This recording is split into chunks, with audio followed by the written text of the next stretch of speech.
sometimes you can be blessed and be unhappy. Because even though things are going right, they're not going according to what you had believed and expected, and you know that something is missing out of your life. What do you do when something is missing out of your life and the things that replaced it do not compensate for what you lost?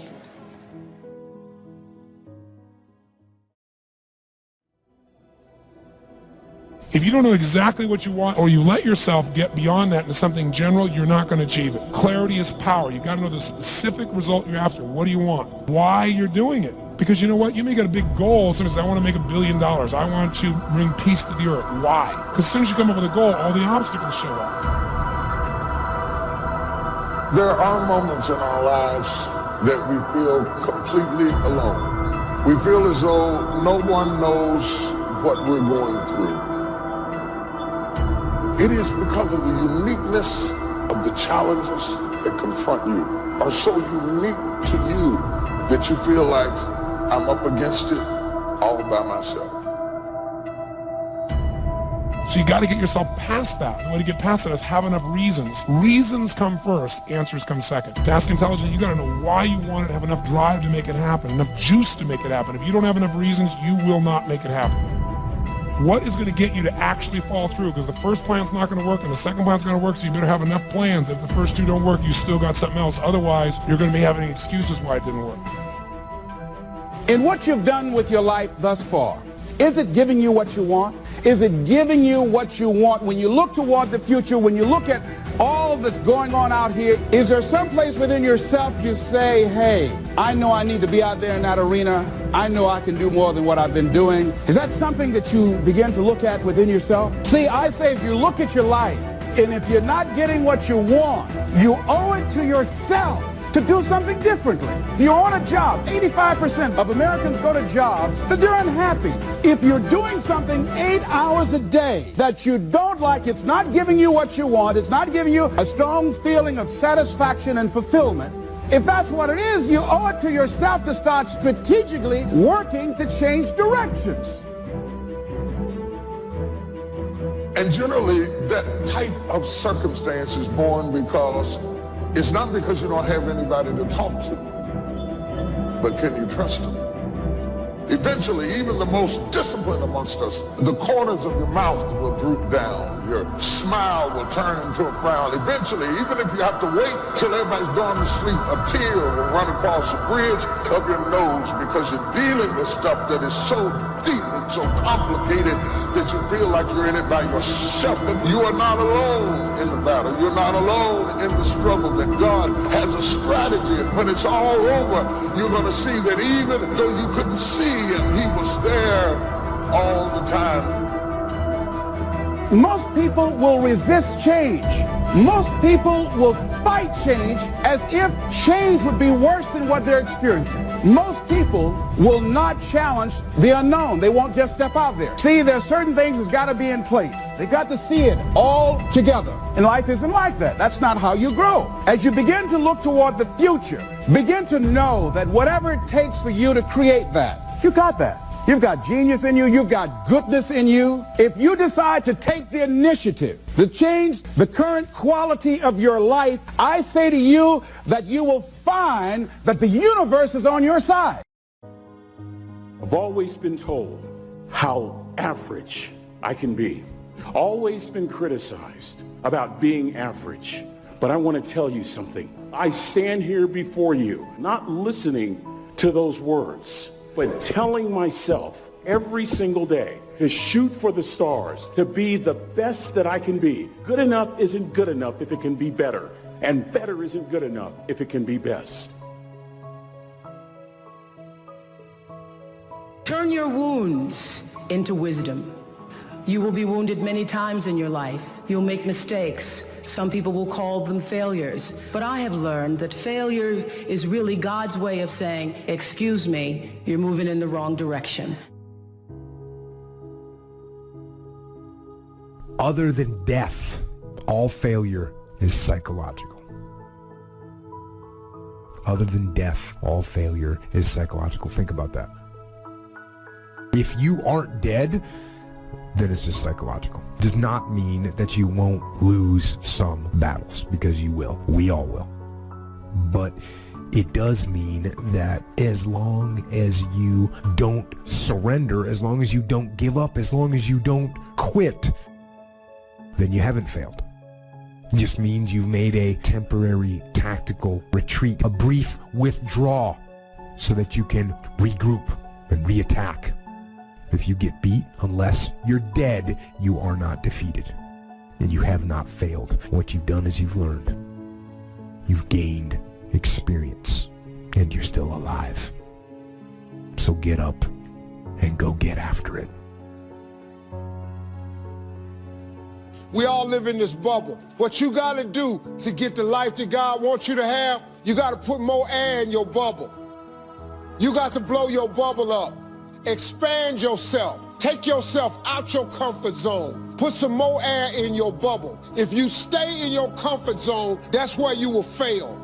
You will fail in your comfort zone. Success is not a comfortable procedure. It is a very uncomfortable thing to attempt. So you got to get comfortable being uncomfortable if you ever want to be successful. People say you have to have a lot of passion for what you're doing, and it's totally true. And the reason is because it's so hard that if you don't, any rational person would give up.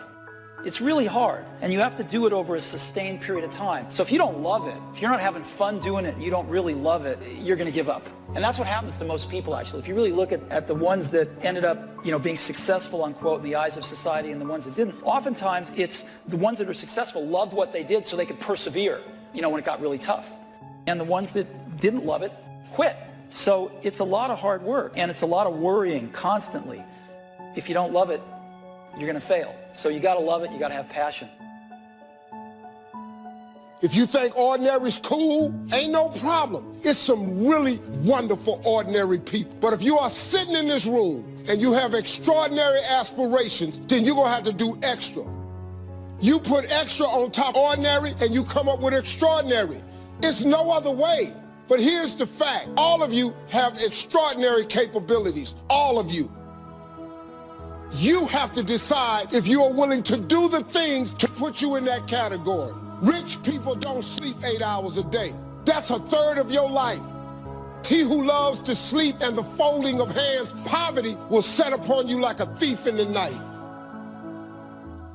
You don't have to live worried, focused on the problems, wondering why it happened. You know a secret. You have favor in the storm. You know what was meant for harm, he's turning to your advantage. Here's the key. The enemy wouldn't be fighting you if you weren't a threat. Oh, get ready. Favor is about to turn things around. Favor is about to catapult you to a new level. Favor is not going to keep you from the storm, but favor will bring you out of the storm. We don't understand everything that happens. Sometimes life is not fair, but you have to trust that God knows what he's doing. This thing called life. You just don't know what the next moment will bring. But here's what I do know, and I want you to know. You have comeback power. When something happens to you, don't buy into what has happened to you. Buy into, I'm getting up out of here. I'm going to change this situation. This does not work for me, and I don't have the luxury of being depressed and angry. I need to clear my head. This is no time to do something stupid, like hurt yourself. No. So get serious about your goals, business goals, financial independence goals, family goals. I mean, there's so many things to work on this. But if you don't get busy and work on it, sure enough, the time will pass. And sure enough, 5 years from now, you'll wind up where you don't want to be, wearing what you don't want to wear, driving what you don't want to drive, being what you don't want to be. Now's the time to fix it. Your goals are affecting you, whatever they are. Your goals affect your attitude, personality. All day long, we're being affected by our goals. You got to clear your head so that the decision that you make represents the best in you. People who don't stop to clear their heads, they react. They don't respond. Be still and know But you're going to get through this. You're going to get through this. And you don't want to be radical. You don't want to be erratic. Just be still and know, I'm going to get through this. You got to assure yourself. You have to encourage yourself. You have to clear your mind. Your better future is a dream. Where do you want to go? What do you want to do? What do you want to be? What do you want to see? You've got to dream dreams. Without dreams and visions, people perish. You've got to have something to go for. Take the crumbs from starving soldiers, they won't die. Take the bread from hungry children, they won't cry. But without dreams, we all will die. You've got to dream. Don't lose your dreams. Becoming something unique on your journey here, don't lose your dream. That's long-range goals. Got to have those. Because if you set up something short-range, go for it, get it, latch onto it, work hard, accomplish it. That starts building your strong feelings to go for your dreams. Economics plays a major role in everybody's life, which means it ought to be meticulously well planned for tomorrow. An area of life that matters clearly to all of us is time. And most people have very little mastery of this. I don't mean checking things off your list. I'm meaning squeezing out of your life what matters to you most. Your career, where is it now? And where are you financially compared to where you want to be? And especially with some of the changes that have happened in the economies around the world. And then finally, where are you in your level of sense of meaning, of contribution, and your sense of celebration in life? These are the areas that really matter most. Sit down and define what this looks like for you today. And invariably what we find out is almost everybody has some gaps. Gaps between where you are and where you want to be. And even if you've done incredibly well, I mean, I deal with some of the most successful people in the world, they're usually still happy in their life because they're hungry. They haven't lost that drive that says, look, what makes me feel alive is to know I'm growing. You know, if my life's going to get better, I got to get better. I can't just hope it. And if my life is going to be rich emotionally, it's got to be expanding. And they know that. If you work your tail off at work to take care of your family and be the best at what you can do, your career's going really well. Isn't that the nature of human beings? To me, successful is getting to the point where you are absolutely comfortable with yourself. It does not matter how many things you have acquired. The ability to learn to say no and not to feel guilty about it, to me, is about the greatest success I have achieved. The fact that I have, in the public side, done whatever, it's all a part of a process for growing for me. But to me, to have the kind of internal strength and internal courage it takes to say, no, I will not let you treat me this way, is what success is all about. I will not be treated this way. I demand only the best for myself. We tend to focus on things we feel confident in, we know what to do in, and the other stuff we kind of hope it all comes together and try not to think about it too much, but it all affects us. You got to start with what it is you really, truly want now. You got to start with that end in mind. And then once you understand there is a gap between where you are and where you want to be, here's all we do. We believe that the most powerful way to change anything is total immersion.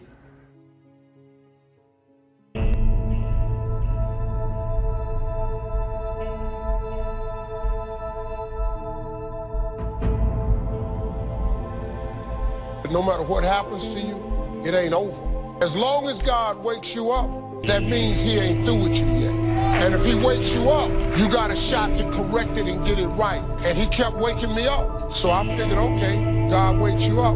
That also means that he has something for you that you've yet to receive. You can take my car, I can get another one. You can take my house, I can get another house. But when you take my time, you have taken something from me that is totally irreplaceable.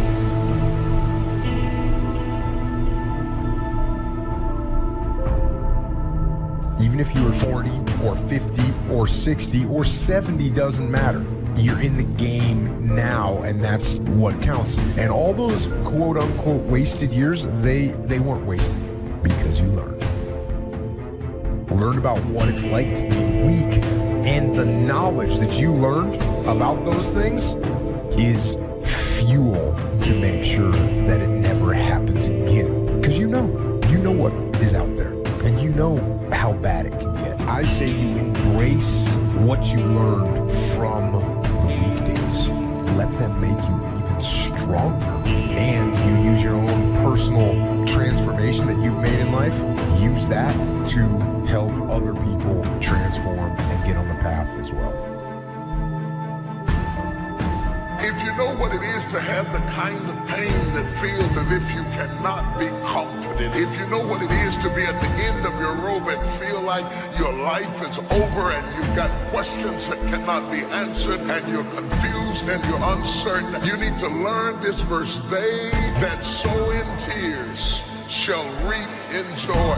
I will never forget there have been many opportunities in my life that I have grappled with grief and pain so unbearable and so overwhelming that I thought that I would never smile again. I've seen days that were so dark for me that I thought there could not possibly be a silver lining in the clouds that hung over my head. I've seen days and weeks and months that drug me so low that I gave up all hope of getting up again. But in the midst of all of that despair and that trouble and that trauma and that pain, there was in the basement of my soul this one word: when. When should you start the day? As soon as you have it finished. Plan the day the best you can, leaving plenty of room for improvising and surprises and all the stuff that happens during the course of the day. But if you've planned a good, productive day, now you start that day, you can't believe how much more valuable your time will be. Next, don't start the month until you have it finished. The places to go and the people to see and the productivity and the sales and the customers and the development and all the rest of what you want to accomplish during the course of 30 days. And then here's the big one. This is really challenging. Don't start the year until you have to the best of your ability. It can't be finished like minute by minute. But in terms of the sweep of what you want to accomplish, make sure that that's set and ready to go. And it might get all upset. It might get torn up and you do a new one. You make so much progress the first 90 days that now you've multiplied it all by 2, by 3. Because that happened to me. I thought, wow, this is going to be a great year. By the time I'd finished the 3rd month, I'm rolling. So many things are happening. I revised my whole year's plan. Don't let anything overly bug you. Because remember now, you don't have to do anything. Someone says, well, I got to get a handle on my time. The answer is no, you don't. If you want to let it all go, you can let it all go. Somebody says, you ought, you ought, you ought. Jot this down. Ignore all the you oughts or you should. Take charge of your life. Take charge of your time. Take charge of your resources, which we're going to talk about next. Take charge of your health. You're the one that's responsible for it. It's not a requirement of society that you not have a heart attack and take care of your family, but you must make it a requirement of yourself. You will be okay. Nothing has been wasted. Like I say, successful people don't make the right decisions, they make their decisions right. And you have an opportunity right now to make things right inside and out. When you say you're depressed, you've got to understand that depression is the opposite of expression. So what you're literally doing is stuffing down and depressing something that wants to come up and rise out. I wouldn't be surprised if you had like jaw, ear, or neck pain having to do with expressing yourself, speaking your truth. So yeah, you're depressing yourself. Stop it. Speak up, speak your truth. Now, right, once you get that off your chest, now it's time to turn the flashlight in and discover what your truth is. We are living in a generation of the dumbing down of ideas because we have traded effectiveness for busyness. We are so busy and we think because we're busy, we're effective. But I want you to challenge your schedule for a minute and ask yourself, are you really being effective?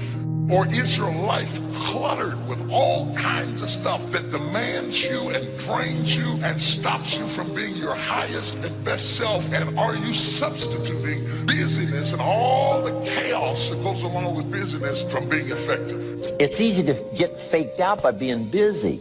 Guy comes home at night all exhausted, falls in the chair and says, oh, I've been going. Here's the big question. Doing what? It's not the going. Some people are going, and they're doing figure eights. So don't mistake movement for achievement. There's a lot of things you could take from me and I could make it. You could take my suit, I got another one. You could take my car, I could get another one. You could take my house, I could get another house. But when you take my time, you have taken something from me that is totally irreplaceable. We do everything except the most important thing is to value our time. It takes time to be creative. You were meant to be creative. You have creativity. If you had time, you would be creative.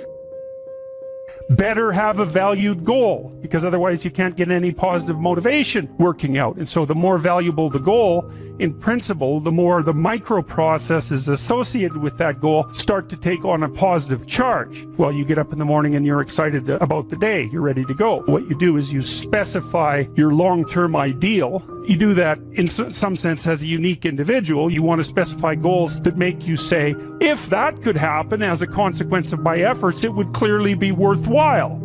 The question always is, why do something? Because doing nothing is easy. You just sit there and you don't do anything. That's real easy. And then the next question might be, well, where should you look for worthwhile things? And one would be, well, you could consult your own temperament. So you do a structural analysis of the subcomponents of human existence. And you need a family, you need friends. Like, you don't need to have all these things, but you better have most of them. Family, friends, career, educational goals, attention to your mental and physical health, etc. You know, that's what life is about. And if you don't have any of those things, well, then all you've got left is misery and suffering. So that's a bad deal for you. Don't mistake courtesy for consent. If somebody's pleasant and they nod, you say, oh, they're going to buy. No, they're courteous. You can't mistake courtesy for consent.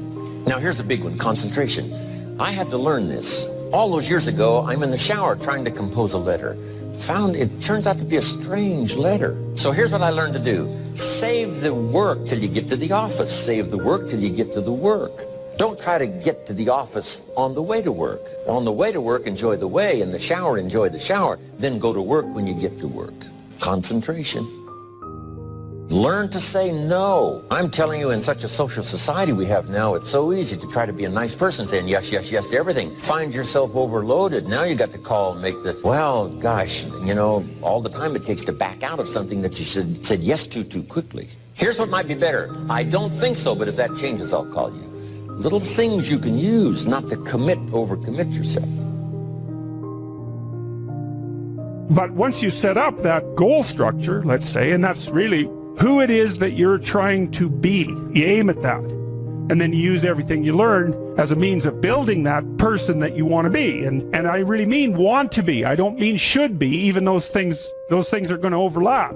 That's fine, except you'll fail all the time then. You just won't know it until you've failed so badly that you're done. And that can easily happen by the time you're 40. I would recommend that you don't let that happen. Okay, so once you get your goal structure set up, you think, okay, if I could have this life, looks like that might be worth living. Anxiety-provoking and threatening, and there's going to be some suffering and loss involved and all of that. The goal is to have a vision for your life such that, all things considered, that justifies your effort. Then you turn down to the micro routines. It's like, okay, well, this is what I'm aiming for. How does that instantiate itself day to day, week to week, month to month? And that's where something like a schedule can be unbelievably useful. It's like, make a damn schedule and stick to it. It's not a bloody prison. Set the damn schedule up so that you have the day you want. That's the trick. It's like, okay, I've got tomorrow. If I was going to set it up so it was the best possible day I could have, what would it look like?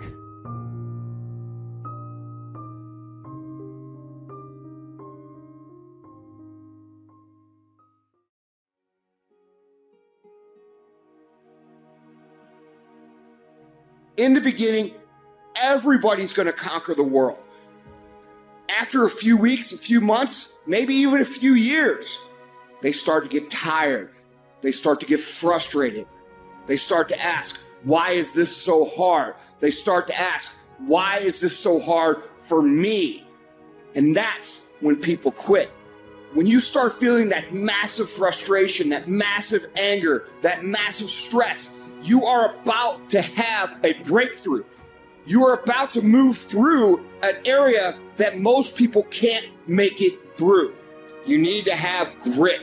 You need to have the stick-to-itiveness to persevere past the point that your competition will. It's the ones who understand that things are going to improve and keep focused on the end result that make it through it.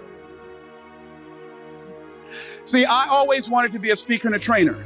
I wanted to make an indelible impact in the training industry. but I didn't want to be a businessman. I'm a first-generation entrepreneur in my family. Because I was told I was dumb and stupid most of my life, I unconsciously developed a tremendous phobia about paper. If you say, let's write me a speech, I automatically become nervous. I can't write you a speech, but I can give you a speech, but I can't write you one. I can't tell you the principles of speaking and what it takes, but I can demonstrate it for you. I can show you how to speak, but I can't give you a written explanation for it. I'm not smart like my sister who graduated from the University of Miami, but I have people on my staff with her education that work for me, but I can't write stuff that they write, because that's not my area of strength.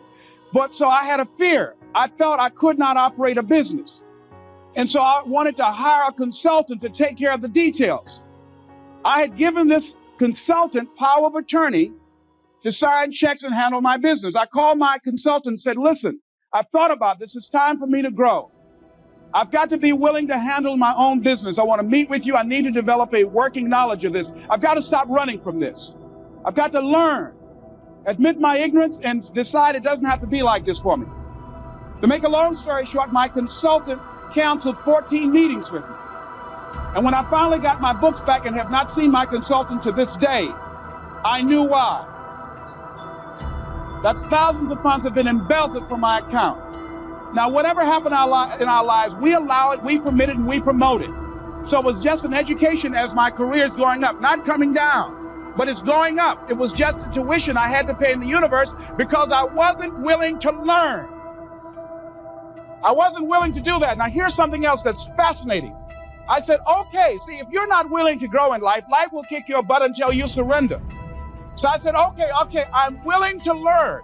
And here's what I discovered. It's not as hard as I thought it would be. It has blown my mind. It's unbelievable. I said, if I had known, here I am, I'll be 45 February the 17th. I've been running from things that I consider difficult. And if I had known it's this simple, I'd have been doing it long before.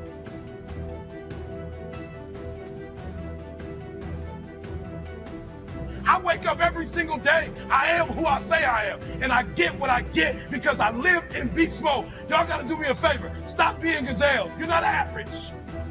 You were born to be great. You were born to be great. You are a royal priesthood, a chosen generation. You're not average. You're not good. You're great. God created you to be great. So be phenomenal. I will break you before you break me. You will not defeat me. You will not destroy me. Some of you are so ignorant. You've been through so much hell. You gonna quit now? You got 2 more to go. And when you get to success, it's not about skill. When you get to a certain level of success, it's about stamina. So you got to be willing to grow. Osborne said, unless you attempt to do something beyond that which you've already mastered, you will never grow. So you've got to decide to grow. See, most people won't try and grow. Now, why wasn't I willing to do that, ladies and gentlemen? Because I didn't want to fail. I didn't want to look stupid. I didn't want to admit the fact that I didn't know something. 85% of people in life allow their fear of failure to outweigh their desire to succeed. Repeat after me, please. Anything that's worth doing is worth doing badly. Absolutely. See, if you know how to do something right, well, it only makes sense to do it right. But see, I wasn't willing to be a businessman badly. See, if you want to make it in life, here's how you can begin to make your goal, ladies and gentlemen. Decide to make your life a great experiment. See, most people want to experiment, ladies and gentlemen. Most people want to be perfect when they come out the gate. Most people want to do things right all the time. You're not going to do everything right. You're going to make a lot of mistakes. You're going to have a lot of failures. You're going to have a lot of struggles. You're going to feel dumb and ask questions and don't know what to do or where to go. And that's part of growing. That's part of the experimentation process. See, life is about living. Life is about growing. Life is about challenging yourself. Life is about stretching. What if you don't make it? So what? I'm enjoying the trip. Hello.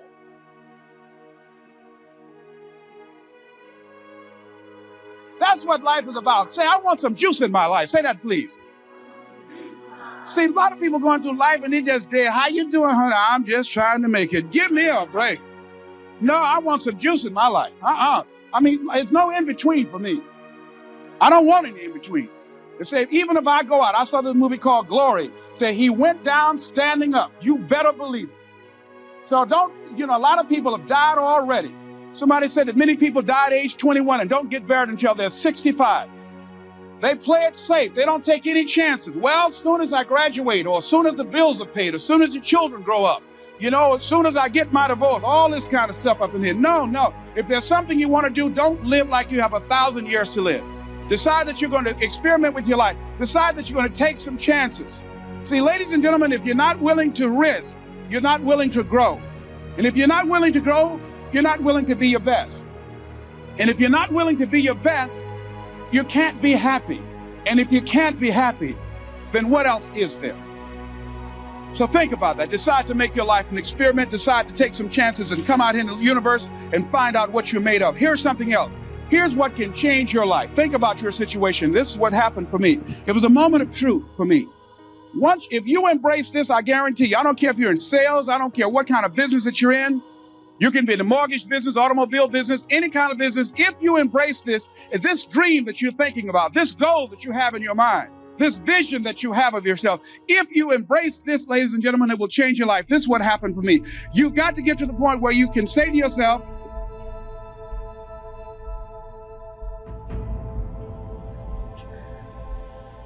this is the key to changing your life. When you say that, repeat please, I have had it.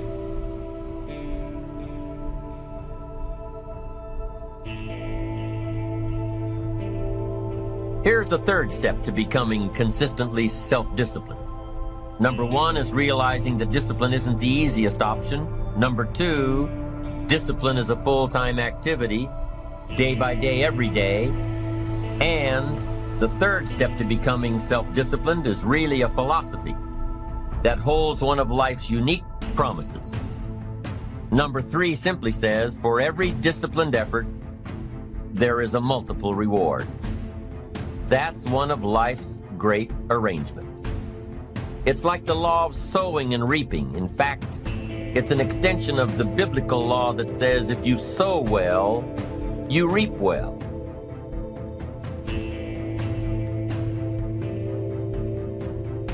Now here's a unique part of the law of sowing and reaping. Not only does it suggest that we'll all reap what we've sown, it also suggests that we'll reap much more. Life is full of laws that both govern and explain behaviors.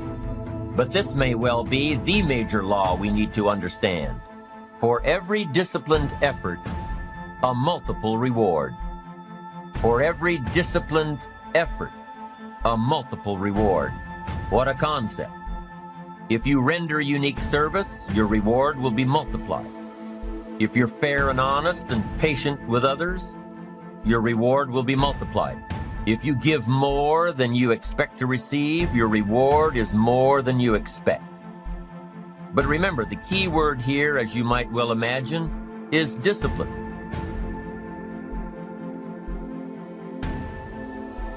Everything of value requires care and attention. Everything of value requires discipline. Children require discipline. They must have a structure built for them. They must have boundaries to work within so they feel secure and comfortable to explore and grow. They must learn to recognize what's right and what's wrong, what's acceptable behavior, what's not acceptable.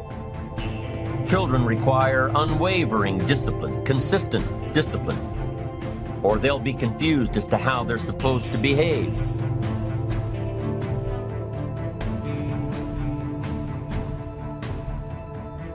Likewise, our thoughts require discipline. We must set up our inner boundaries, our codes of conduct, or our thoughts will be confused.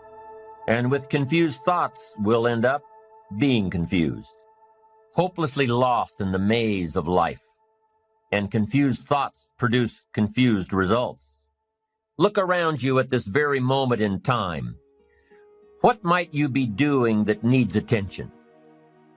Perhaps you're on the brink of giving up, or starting over, or starting out. And the only missing ingredient to your incredible success story in the future is a new and self-imposed discipline that will make you stay longer and try harder and work more intensely than you ever thought you possibly could. The most valuable form of discipline is the one that you impose on yourself. Don't wait for things to deteriorate so drastically that someone else must impose discipline into your life. Wouldn't that be tragic? How could you possibly explain the fact that someone else thought more of you than you thought of yourself? That they forced you to get up early and get out into the marketplace when you would have been content to let success go to someone else who cared more about themselves. Your life, my life, the life of each one of us is going to serve as either a warning or an example. A warning of the consequences of neglect, self-pity, lack of direction and ambition, or an example of talent put to use. Some of y'all, you lying to yourself. You say you want to be great. You say you want to get to the next level. You say you want to be a national champion. You say you want a promotion. You say you want to start your own business. You talk too much. Shut up. There's nothing wrong with the opportunity. You're not giving 120. You're giving 70. You're giving 60. You're giving 50. And you want what these people who've given sweat, who's given blood, who's given tears, you want what they paid for, and it ain't free. You said you want to be great. You want to do great things. You want to have greatness.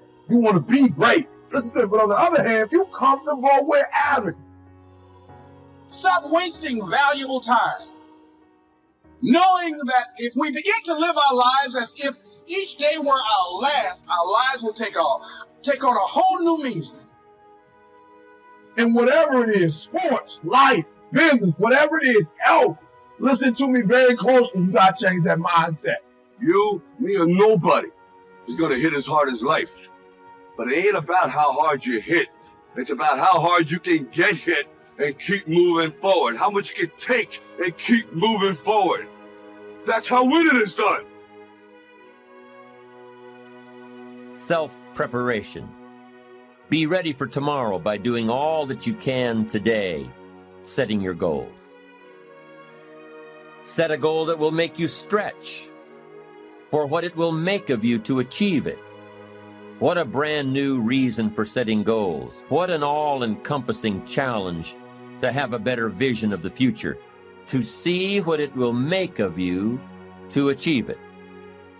So there you have the two components of positive self-direction. Number one, self-knowledge, knowing who you are and what you want to do with your life. And number two, self-preparation, getting ready for the opportunities before they come your way. You need both aspects for positive self-direction. Figuring out who you are and what you want, and being prepared for the day you reach your goals.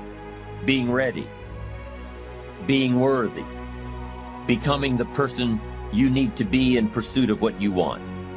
What good is an opportunity if you're not prepared to take advantage of it? It's no good. Won't do a thing for you. Be prepared. Self-preparation. The benefits are, number one, it moves you toward your goals, and number two, it refuels your ambition. Be prepared. Get ready. This method of self-preparation involves 3 steps. Step 1. Carefully consider where the next opportunity for reaching your goal will originate. Where will it come from? Will it come from networking with your colleagues? Will it come from reading the last book that you bought? The book that's still sitting on your shelf waiting to give you some answers? Will it come from you taking the time to think it out? Where will it come from? The next opportunity that will push you forward. If you don't know, here's what you have to do. For each major goal of yours, the top priorities on your list, for each of these, take out a separate piece of paper, 1 single sheet per major goal, write down your goal at the top, and start listing all reasonable resources. Write down every possible place that you could find the opportunity to achieve this goal. And with each resource, classify them. Ask yourself, is this resource a sure thing? A good bet? About even chances? Unlikely?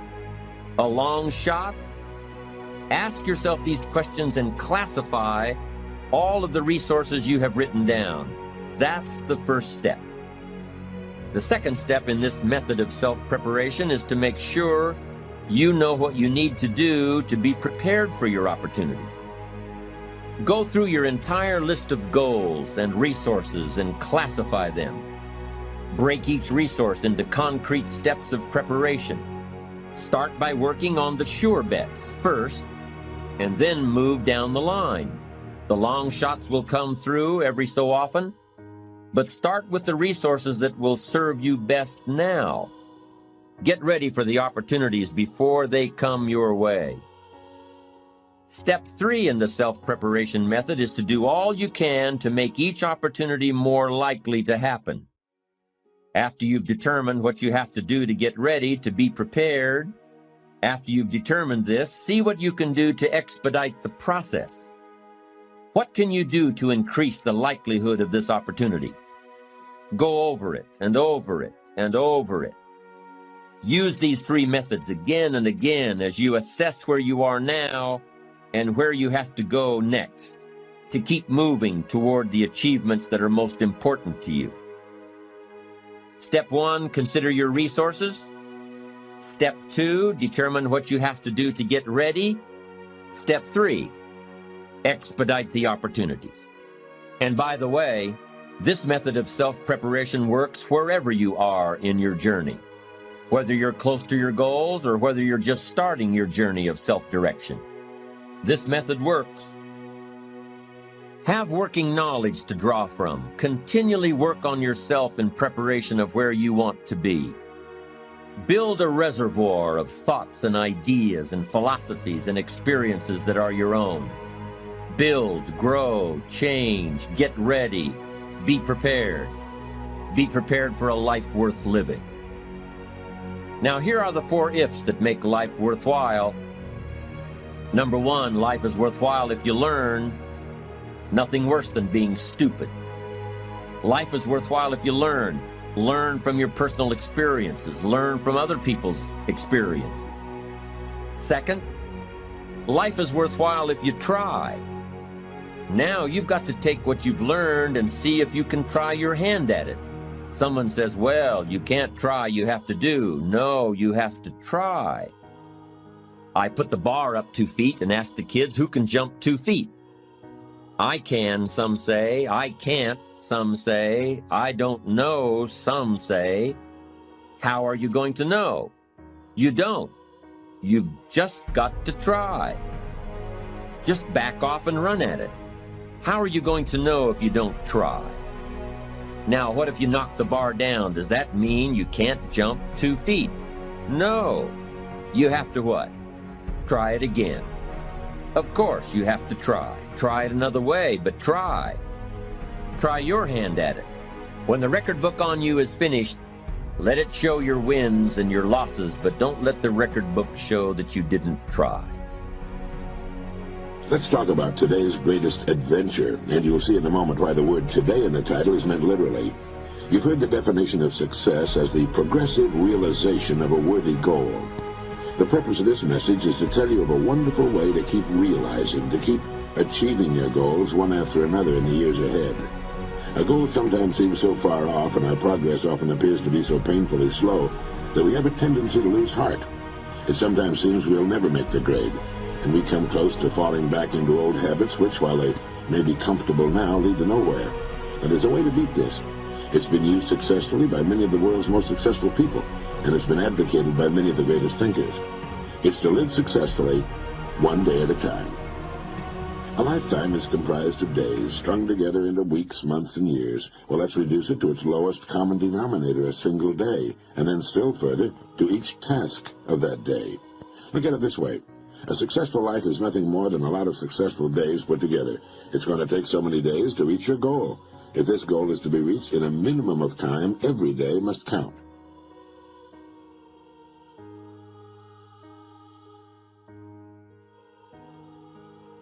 Credit goes to our awesome patrons who make videos like this one possible. Consider joining them to support our work. You can also support us by subscribing to our channel and clicking the bell button to get notified when our new videos are released. And as always, thank you for watching.